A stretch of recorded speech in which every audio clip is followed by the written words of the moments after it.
physics. Okay, so I will quickly go through few basic things about heat engine.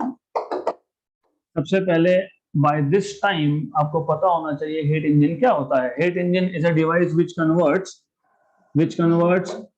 heat into mechanical work. Mechanical work to be precise. So it converts heat into work. Then आपको मैंने इसके elements बताए थे, elements of heat engine.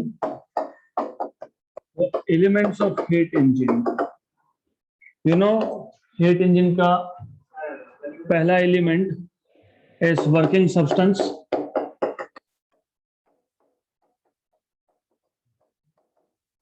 Second element was hot and cold reservoir, that is source and sink. Third element was cylinder fitted with a frictionless massless piston. Frictionless massless piston. Okay, तो तीन elements थे ये, right. तो after that you have went through, याद है इसके बाद क्या लिखा था? हीट इंजन, एलिमेंट्स, उसके बाद स्टेप्स इन्वॉल्व. तो वर्किंग सब्सटेंस क्या करता है? Steps involve are number 1, working substance absorbs heat from hot reservoir, that is source. So working substance absorbs heat. Number 2, part of heat is converted to work. Part of heat is converted to mechanical work. Step number 3, rejection of heat. जो heat convert नहीं हो पाया, that is being rejected into the sink, that is surrounding. Okay, so these are the 3 steps involved. After that we have went through something called as diagrammatic representation of heat engine, energy flow diagram. तो अगर आपको याद होगा energy flow diagram में you had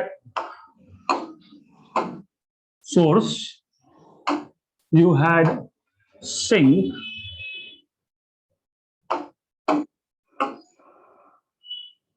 source was at some higher temperature जिसको आप TH या T1 बोलते हो. This is at some lower temperature TC or T2.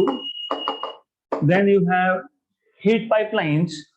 Heat pipeline, they basically are useful for the flow of heat. So heat pipelines, they are useful for the flow of heat. तो ऐसा है, यहां से QH amount of heat is absorbed. Part of heat absorbed goes into work, and QC amount of heat which was left goes to sink. Correct? So as you can see from arrows only, आप बोल सकते हो QH will be equal to W plus QC, or you can say work is QH minus QC. Heat engine, in this case, output is work and input is heat, right? तो यहां तक कल हमने किया था. इसके बाद हमने डिफाइन किया था एक parameter which is called as efficiency. I am just revising very quickly क्योंकि हमने ऑलरेडी ये सब देखा है, so we don't have to put a lot of time here. It is always output by input, but which output? Work output. Upon which input? Heat input. Work output is W, heat input is QH. But W, as you know, is QH minus QC.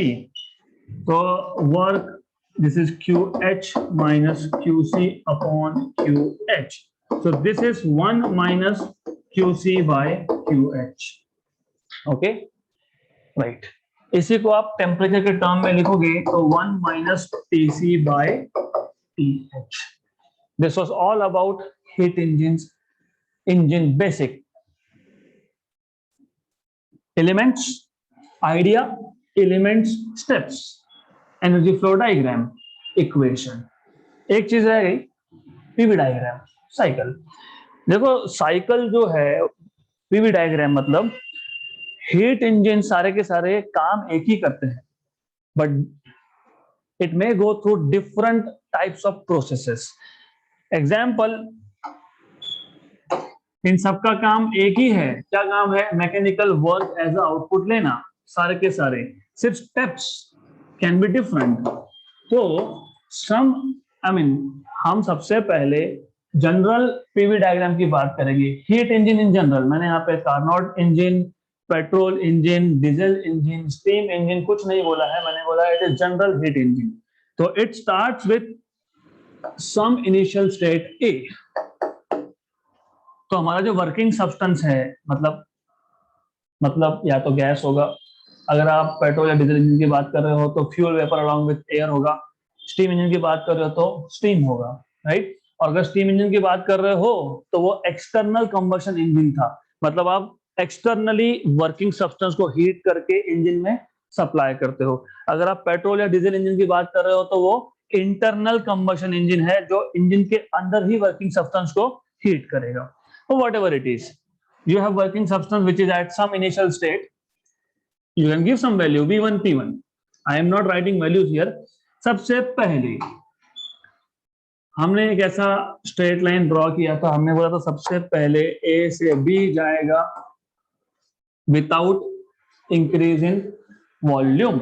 मतलब हमारे पास एक cylinder है, उसके ऊपर movable piston है, उसके अंदर gas है, लेकिन पिस्टन मूव नहीं हो रहा है because volume is not changing, but the gas is absorbing heat. Volume constant. Absorption of heat means temperature will increase. If temperature will increase, pressure will increase, क्योंकि pressure is proportional to temperature at constant volume. ये ल्यूजैक्स law, okay. तो इसलिए heat absorb हुआ तो pressure बढ़ा, क्योंकि heat absorption के साथ टेम्परेचर बढ़ेगा, टेम्परेचर के साथ प्रेशर बढ़ेगा। तो यू सी वॉल्यूम तो सेम है लेकिन प्रेशर बढ़ते जा रहा है। So this part represents heat absorption, correct? यहां तक clear? Next part, heat absorb करने के बाद क्या होना चाहिए?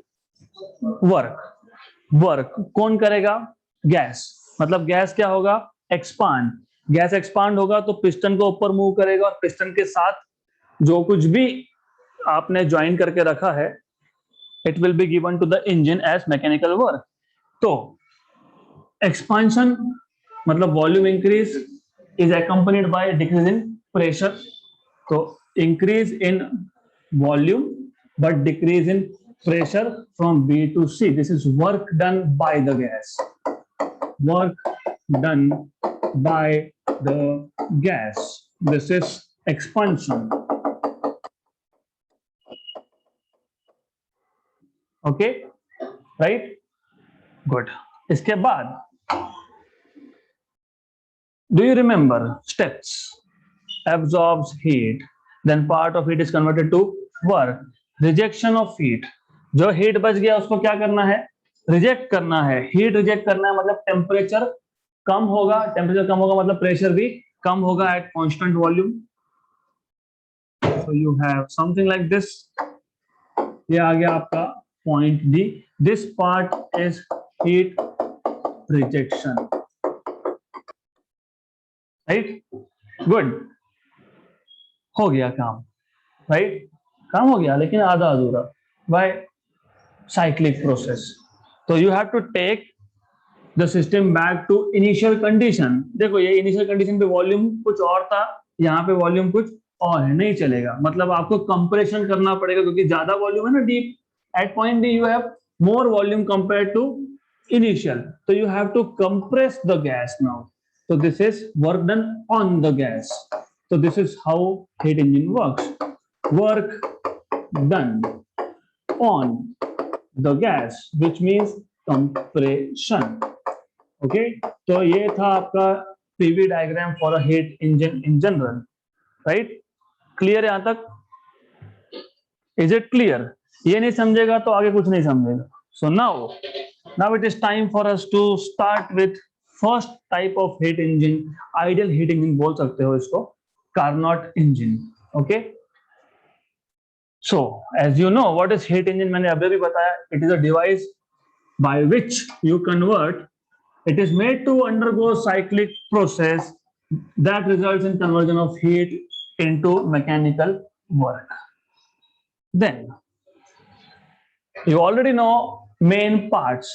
चार हमारे पास एलिमेंट्स थे. सोर्स, हमने सोर्स और सिंक को साथ में लिखा था, तो source, then you have sink, then you have working substance, and then you have insulating stand. ये एक्स्ट्रा है. अब तो जो हीट इंजन का हमने इंट्रोडक्शन किया था उसमें हमने इंसुलेटिंग स्टैंड की कहीं पे बात नहीं की है, क्योंकि it was just general theory of heat engine.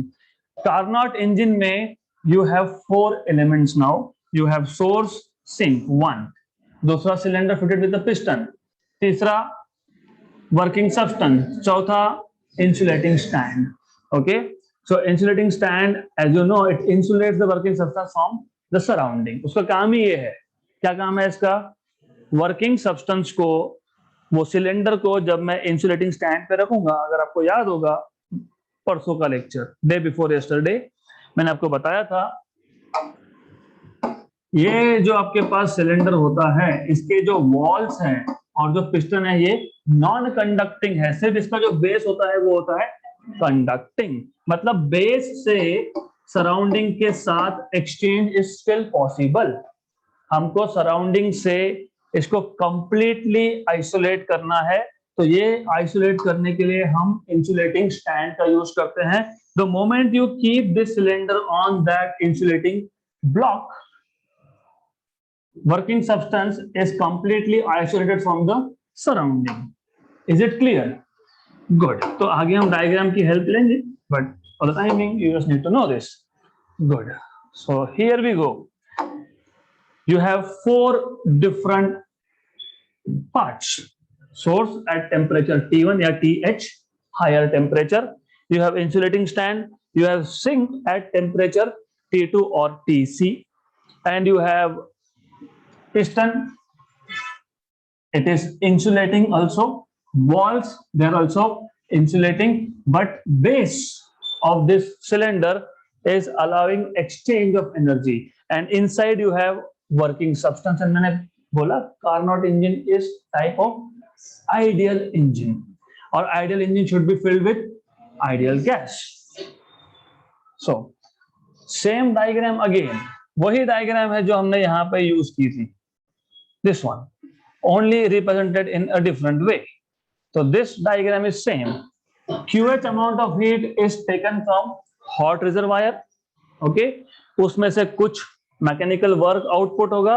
Rejected heat QC will go to cold reservoir which is at TC temperature.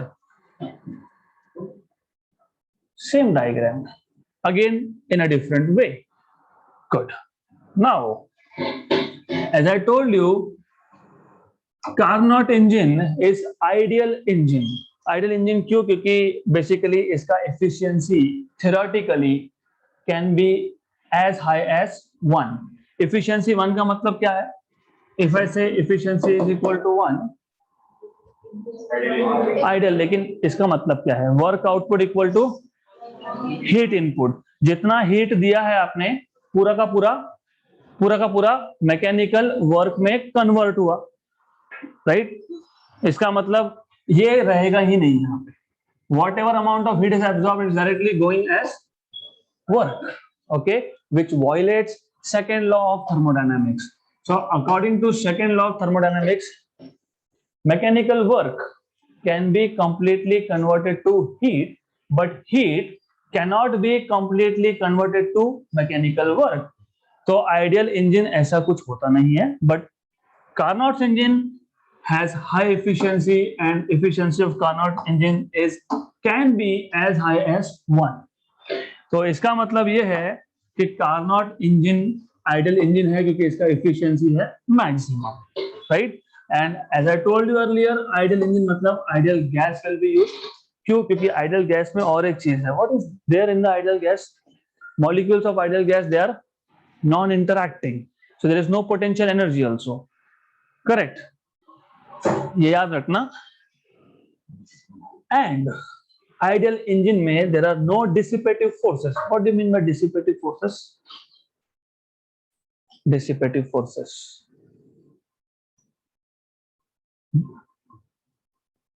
What happens if ये जो पिस्टन है इसमें और वॉल ऑफ द सिलेंडर में फ्रिक्शन हो तो क्या होगा? क्या होगा? Loss of what? Loss of energy. तो dissipative forces are those forces which basically makes loss of energy. तो फ्रिक्शन इसमें नहीं है। आइडियल इंजन मतलब कार्नोट इंजन में all the dissipative forces are absent, मतलब there is no friction, there is no loss of energy, right?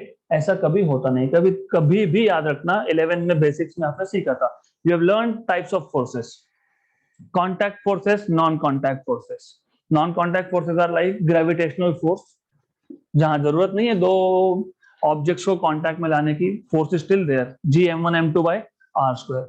Electrostatic force of repulsion, K Q1 Q2 by R square. बाद में कुछ forces थे contact forces like friction. अभी ठंड आएगी फिर क्या करते हो? यू रब योर हैंड्स, मतलब this is contact force that leads to heat, correct? तो ऐसे सारे के सारे फोर्सेस वहां पे एब्सेंट है। There are no dissipative forces, there is no force which will convert any contact into heat. Then Carnot cycle. तो बेसिकली जैसे आपने वो एक साइकिल देखा था अभी अभी अभी हमने देखा था हीट साइकिल, हीट इंजन का साइकिल, हीट इंजन साइकिल, वैसा Carnot is name of scientist bye the way. So he devised, this is theoretical, he devised theoretically an ideal cycle of operation of a heat engine which is known as Carnot cycle. Okay, and by the way ये जो cycle है this is designed, theoretically designed to give you maximum efficiency, right?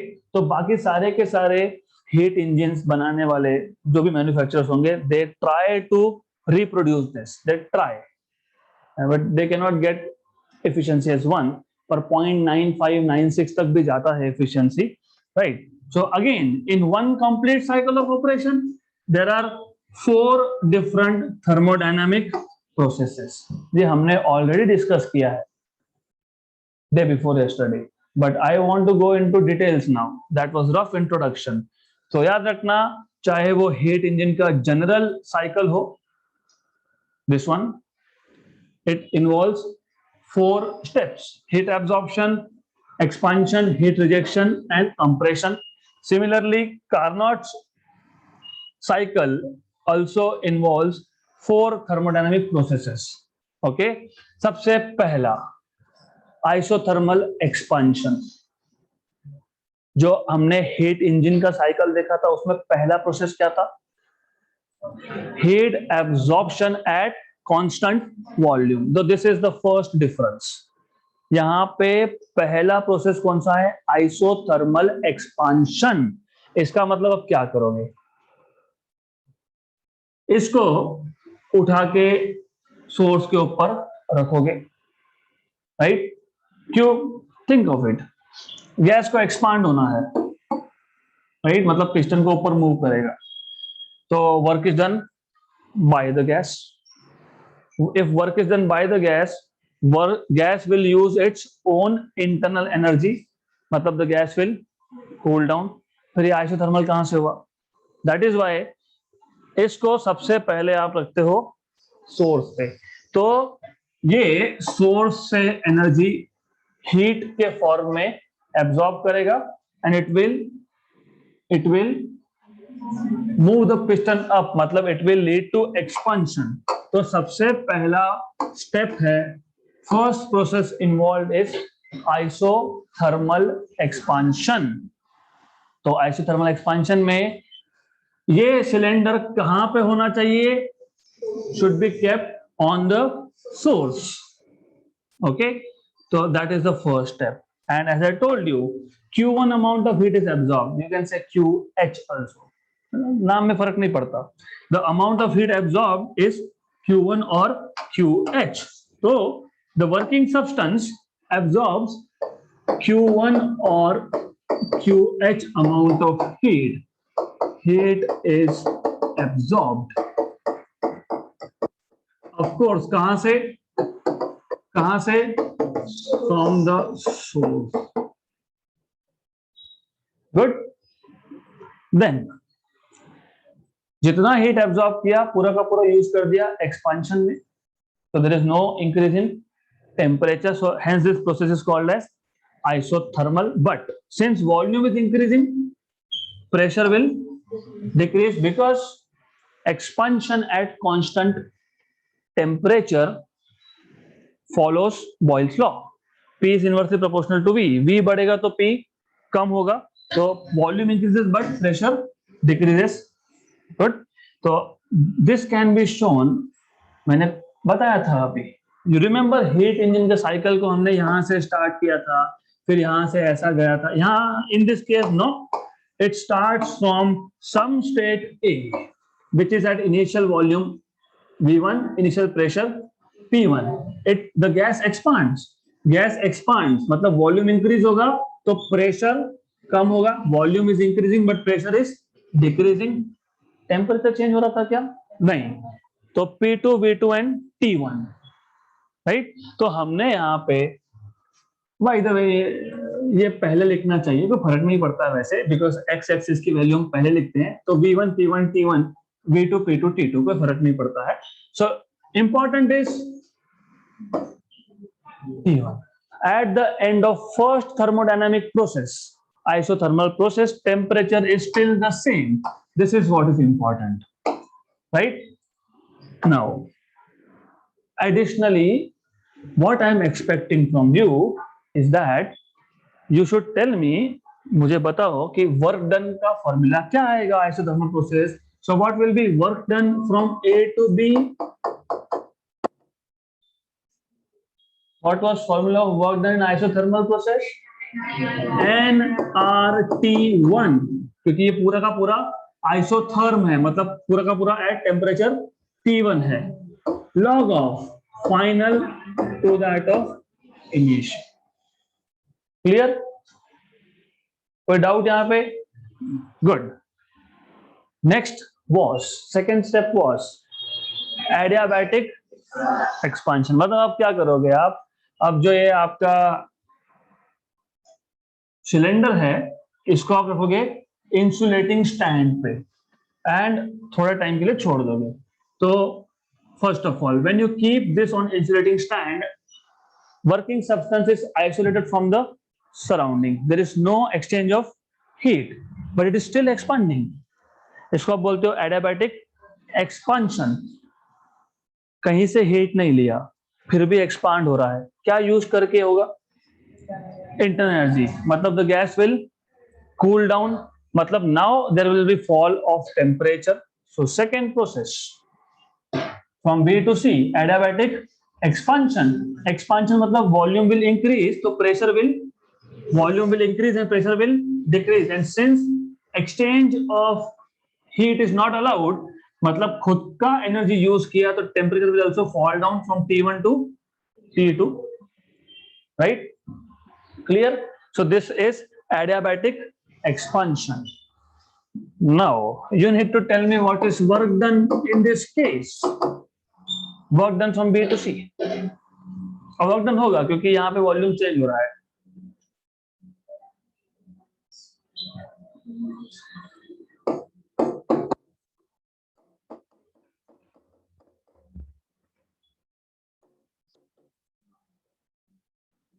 NR T2 minus T1 upon 1 minus gamma, या फिर NR gamma minus 1 T1 minus T2, या फिर you can write down this also as 1 upon 1 minus gamma PF VF minus PI VI। फिर आप actually ये step जो है मतलब P2 V2 minus P1 V1 यहीं से ये आता है। You say that working substance is ideal gas. What is ideal gas equation? PV is equal to nRT. तो So P2V2, PV is equal to nRT. तो P2V2 nR, P2 P1 V1 nR P1, ये substitute करोगे, nR common निकालोगे, तो you will be getting this equation nRT2 minus T1 upon 1 minus gamma. What is gamma? What is gamma? Cp by Cv, ratio of specific heat at constant pressure to that of constant volume. Clear यहाँ तक?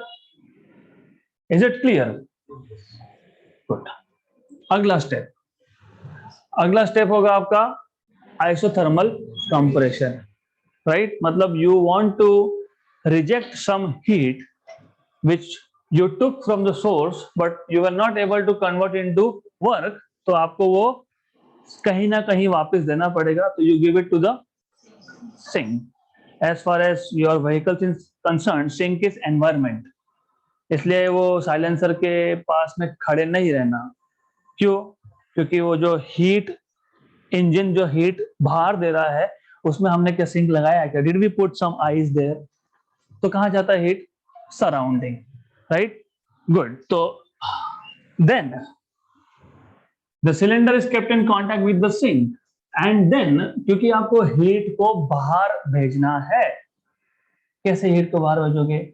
You will push the piston down. Okay, you will push the piston down.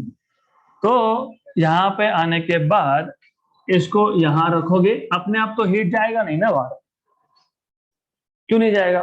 Think of it. अगर working substance का temperature sink से कम हुआ तो क्या करोगे? Heat will not flow directly. So you will have to push this piston down so that heat is given to the sink. Piston को नीचे push करना मतलब compression, right? Correct? But this compression should be isothermal as far as Carnot engine is concerned. तो ये याद रखना, थोड़ा सा यहाँ पे confusion होता है.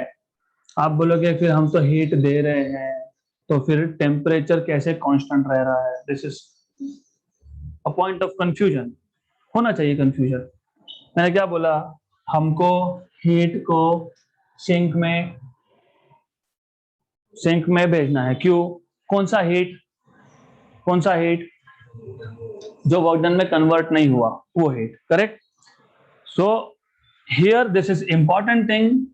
Do not get into much details, क्योंकि ये बहुत कॉम्प्लिकेटेड है. हम इसको सिंप्लीफाइड तरीके से देख रहे हैं. What you are suppose to do is you have to reject some heat to the sink, और वो हीट रिजेक्शन के लिए आपको कंप्रेशन करना पड़ेगा. मतलब वॉल्यूम को कम करोगे तो pressure, if you decrease volume pressure will increase at constant temperature. So this is isothermal compression. मतलब ये पूरे के पूरे कर्व पे temperature will remain constant, right? So you should tell me what is work done from C to D. NR which T? T1, T2. Log of final volume. What is final volume? V4. What is initial? V3. V4 by V3. ये आ गया work done from C to D, isothermal compression. Right? वापस से वही चीज. Carnot cycle should be cyclic. Correct? Cyclic मतलब जो initial volume था starting point पे वही होना चाहिए, एंड जो टेम्परेचर था इनिशियल वही होना चाहिए. Now you see this is some lower temperature. T2 is lower temperature and T1 is higher temperature. V4 is less volume compared to V1. Correct? So last stroke will be adiabatic compression. आप वापस से वो cylinder को insulating stand पे लाके compress करोगे, right? आप मतलब हम नहीं करते, वो इंजन करता है. Engine is design to do that. Okay, so last step, the cylinder is kept in contact with insulating stand. The piston of the cylinder is moved inwards. The gas is compressed such that no heat enters or leaves the system. The volume decreases, hence pressure increases. The temperature increases from T2 to T1. This is called as adiabatic expansion. So this curve, adiabatic expansion था ना वो, adiabatic compression. Okay, so there is some correction here. So ये आपको पता होना चाहिए. This is adiabatic compression. Okay, good. Adiabatic compression. What is work done from D to A? वापस NR 1 minus gamma T final. Here T final is T1 and T initial is T2. Correct? यहां तक clear? चारों stroke समझ में आए? तो tell me quickly. First stroke isothermal, second stroke adiabatic, third stroke, and fourth is adiabatic compression. Very good. This is complete cycle. So now we want to know what is the total work done. Total work done is work done from A to B, isothermal expansion from B to C, adiabatic expansion from C to D, isothermal compression, and from D to A, adiabatic compression. nRT1 log of V2 by V1 plus nR1 minus gamma T2 minus T1 plus nRT2 log of V4 by V1 V3 V4 by V3 plus nR1 minus gamma T1 minus T2. ये और ये तो cancel होगा क्योंकि सिर्फ इसमें से negative sign common निकाल लूंगा. तो I can take out negative outside, negative outside. तो ये T2 और ये T1, T2 एंड T1 फिर कैंसल. तो ये गया गया, right? Good. Then this is NR common, NR common है. Good. log of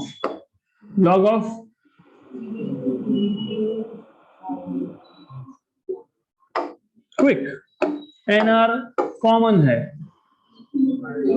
T1 log of V2 by V1 plus T2 log of V2 V4 by V3. This is what you have. Good. इसको further simplify कर सकते हैं, but that is okay. It is fine if you keep it up to this. इसको और भी simplify कर सकते हैं. Okay, but we will not get into all this. हमको सिंप्लीफाई नहीं करना है. हमको इसको सिंप्लीफाई नहीं करना है, इसको यहीं तक रखना है. To stop here at this step. Okay, good. So that is all about Carnot engine and its elements and its working and the Carnot cycle, right? As I told you, most important is सब लोगों ने copy क्यों किया इसको? क्योंकि ये maximum efficiency का engine है, तो इफिशिएंसी की भी बात करनी पड़ेगी. अब efficiency is again work output upon heat input. तो ये तो आपको पता ही है. You already know work is heat absorbed minus heat rejected. Okay, so W is Q1 minus Q2 upon Q1. इसको हमने पहले ही देखा है, 1 minus Q2 by Q1. In terms of temperature, it is 1 minus T2 by T1. That is efficiency of Carnot's engine. Good, good. Then there are some points to remember. पहला, it is purely imaginary engine. All real engines are constructed based on Carnot cycle because of maximum efficiency. Then no other engine can have same efficiency as that of Carnot because of course, first of all, it is imaginary. So you cannot have any practical engine, and also working between the same temperature range. Same temperature मतलब higher temperature T1 और lower temperature T2. ये temperature range होता है, source to sink. This is range of temperature. No other engine can work in the same range as that of Carnot. Why? Because it is imaginary. Good. That's it. That is all about Carnot's engine. अब heat engine ने क्या किया, किसको किसमें convert किया? Heat को work में. Correct. Then you have something opposite to that also. That is also heat engine. उसको बोलते हो रेफ्रिजरेटर एंड हीट पंप्स. तो हीट इंजन का काम very obvious. If heat engine can convert heat into mechanical work,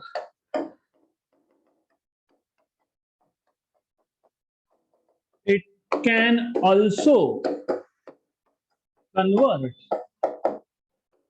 mechanical work into heat. So basically refrigerators, आपके घर का refrigerator, air conditioner, that is also refrigerator. Heat pumps, ये heat engine ही है, but they do exactly the opposite job. Heat से work में नहीं, उल्टा work को हीट में कन्वर्ट करना. Right. So they work exactly in backward direction. So refrigerator and heat pump, they work exactly in backward direction, reverse direction मतलब. Okay.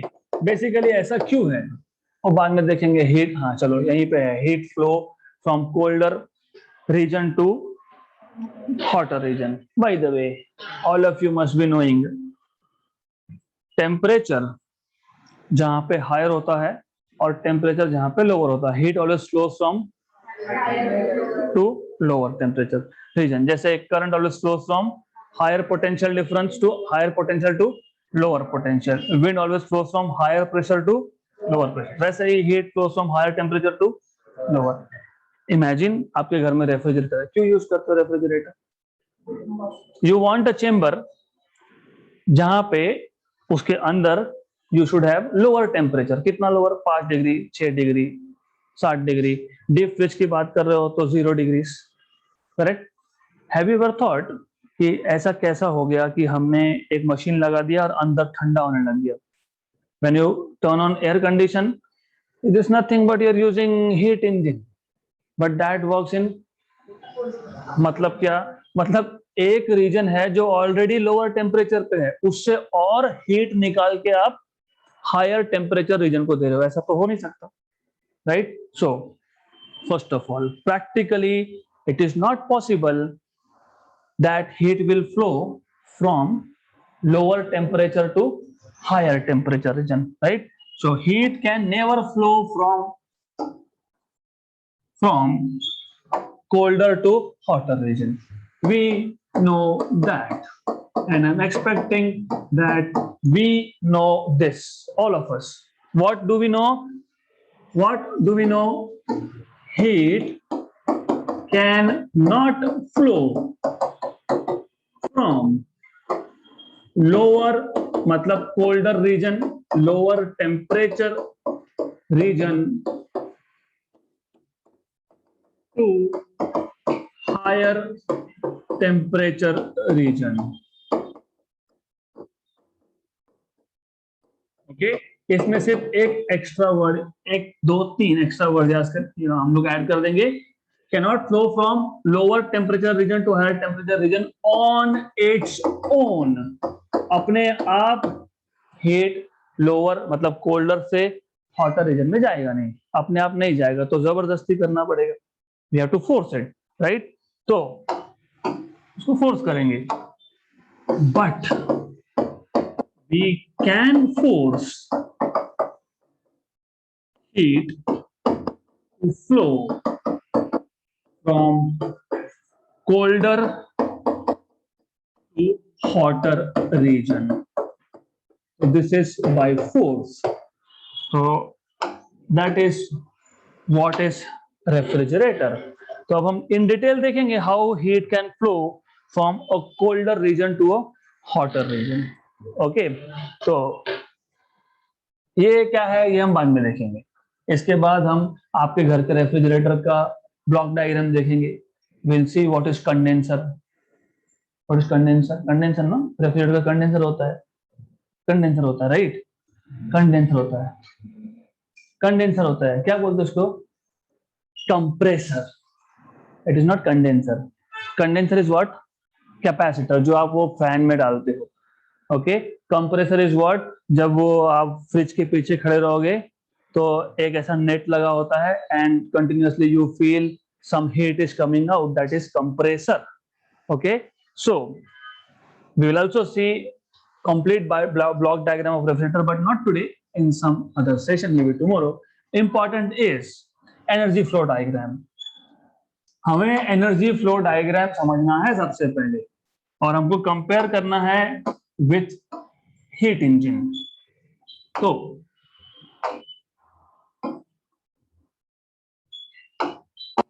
ये ऐसा था, ये था कोल्डर रीजन। टेम्परेचर क्या था इसका? TC या T2 जो भी बोलो, इसका क्या था? TH, right? Then you had heat pipelines. आपके पास यहाँ पे हीट पाइपलाइंस थे। If you remember, you had heat pipelines. Good, something like this. Heat engine में क्या किया था आपने? You take some heat from source. From source मतलब ये हॉटर रीजन है, source is hotter and sink was colder. तो इफ यू कंपेयर, आपने यहां से कुछ हीट लिया था, यहां से Q1 अमाउंट ऑफ हीट लिया था, W वर्क किया था, बाकी आपने Q2 रिजेक्ट कर दिया था टू सिंक, राइट? यहां पे उल्टा है। यहां पे प्रॉब्लम क्या है, पहले प्रॉब्लम समझो। Problem is this that you don't want to reject heat. Colder region को हीट देना नहीं है, यहां से हीट निकाल के इसको और कोल्ड करना है। तो यहां पे हीट फ्लो होगा लाइक दिस, एरो। क्लियर? मैंने बोला अपने आप होगा क्या? कोल्डर से हॉटर अपने आप जाएगा हीट, जबरदस्ती, फोर्सफुली, मतलब work has to be done. तो यहाँ पे वर्क डन का जो एरो होगा that will go like this, right? तो जितना आपने वर्क डन किया Q2 amount of heat absorb करने में, this plus this will go as Q1 and it will be given to the hotter region. घर के पीछे जो, सॉरी, रेफ्रिजरेटर के पीछे जो कंप्रेसर होता है, कंप्रेसर के पीछे आप खड़े रहते हो तो आपको you feel warm. It is because of this, because Q1 amount of heat is actually being released, right? तो मैं वापस एक बार बताता हूँ क्या करना है। ये चेम्बर है, मतलब बेसिकली ये आपका रेफ्रिजरेटर का चेम्बर है। ओके, वो जो एक कंपार्टमेंट होता है जिसमें you put all the cold drinks and everything. यहां से हीट निकालना है, कितना हीट निकालना है? Q2। ओके, अपने आप नहीं होगा तो हमने वर्क किया, वर्क किया मतलब हमने इलेक्ट्रिकल एनर्जी यूज किया, इलेक्ट्रिकल पावर, इसलिए लाइट बिल भी आएगा, right? Good. So Q2 amount of heat is absorbed from colder region with the help of work, and W plus Q2 is given to the surrounding here, to the hotter region. So of course you can write down here W plus Q2 is equal to Q1। वहां पे क्या था? Remember equation? वहां पे क्या था? वहां पे Q1 ये था, W और ये था Q2, राइट? तो in that case also W plus Q2 is equal to Q1। यहां पे भी W plus Q2 is equal to Q1, right? Is it correct? Is it correct?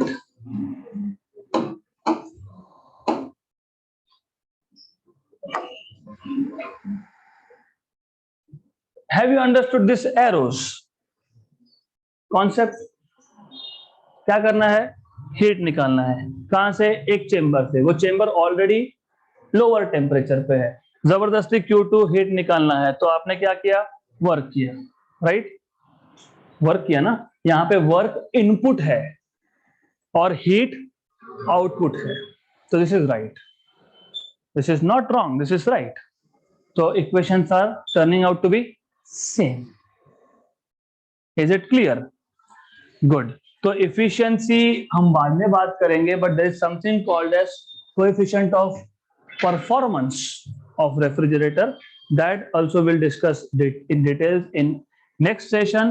For the time being, for today, you need to revise minimum up to this stage. I want you to understand heat cannot flow on its own from lower मतलब colder region to hotter region, so you will have to force it. Force कैसे करोगे? With the help of work, right? Work has to be done on what? Working substance. Working substance in case of refrigerators is a refrigerant. तो यहाँ पे ये बताया है, this is liquid basically. ये होता है लिक्विड और बाद में हम इसको हीट देते हैं तो इट बिकम्स वेपर। तो यहाँ पे कंटिन्यूअसली वेपर का कन्वर्जन कंडेंसेशन के बाद, what is condensation bye the way? It is raining outside. Why it is raining outside? Why it is raining outside? What is condensation? What is evaporation? ये नहीं पता तो how will you understand all this? What is evaporation? गर्मी के दिन में temperature ज्यादा होने की वजह से अर्थ, because it is maximum part covered by water, water receives tremendous amount of heat from sun. Water is converted to vapor. It doesn't form cloud directly.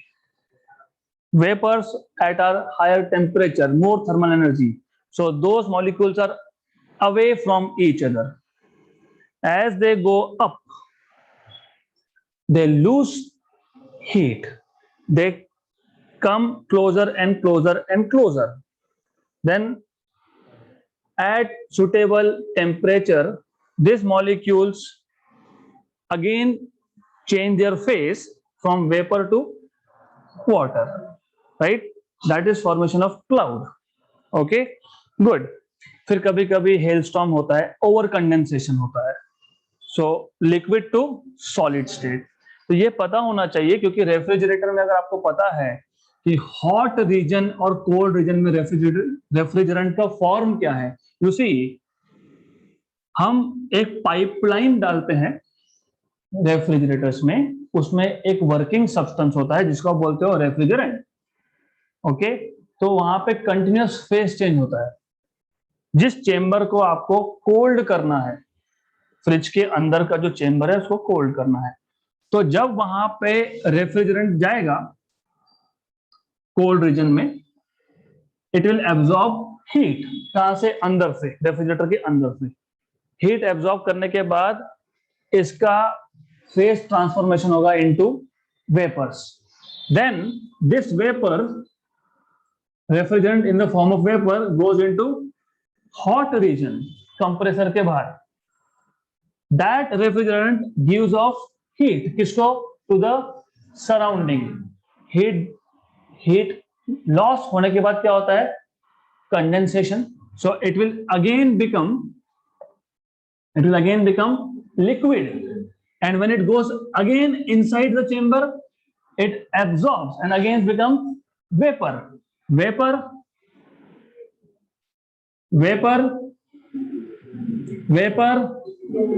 Heat loss, condensation, liquid, again goes inside as liquid, becomes vapor, comes out. So this cycle will be repeated.